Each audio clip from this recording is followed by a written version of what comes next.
Ibu akan membacakan cerita bawang putih dan bawang merah. Anak-anak diharapkan untuk mendengar dan mengingat.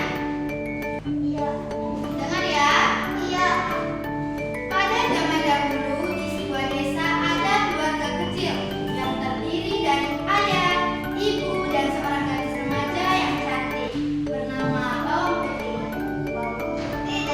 Mereka adalah keluarga yang bahagia. Bawang Putih dan ibunya selalu menyambut kedatangan ayahnya yang pulang kerja dengan senyuman. Selain itu, Bawang Putih juga selalu memberikan minuman kepada ayahnya setiap pulang berdagang. Ayahnya Bawang Putih sangat bersyukur sekali memiliki anak yang baik hati. Nah, si Bawang Putih ini dia orangnya gimana?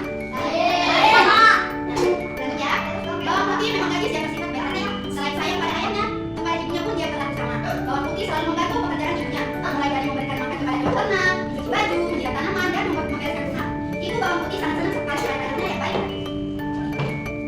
Pada suatu hari, ibu Bawang Putih jatuh sakit yang bisa dilakukan hanya terbaring di tempat tidur. Bawang Putih sangat sedih sekali. Begitu pula dengan ayahnya. Dengan tegas, Bawang Putih merawat ibunya. Ia tidak pernah lupa menyuapi ibunya dengan makanan. Segala cara telah dilakukan oleh Bawang Putih dan ayahnya. Namun, takdir Allah berkata lain. Ibu Bawang Putih meninggal dunia. Bawang Putih dan ayahnya sedih sekali. Banyak tetangga di sekitarnya yang berbelasungkawa dan ikut ke pemakaman.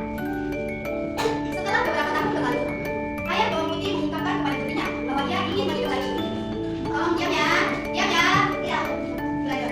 Bawang Putih yang baik hati memberikan izin kepada ayahnya untuk menikah lagi. Acara pernikahan antara ayah Bawang Putih dan ibu Bawang Merah digelar secara sederhana. Banyak tetangga yang menghadiri pesta pernikahan itu. Bawang Putih menyambut para tamu dengan ceria. Lain dengan Bawang Merah yang menyambut para tamu dengan buka masak. Bawang Merah ini jahat ya? Ya.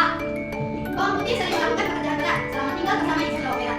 Itu terjadi jika ayah Bawang Putih sedang berdagang di luar kota. Akan tetapi, Bawang Putih tidak pernah menceritakan hal itu kepada ayahnya. Ujian Bawang Putih tidak sampai di situ. Bukan juga memanggil ayah Bawang Putih.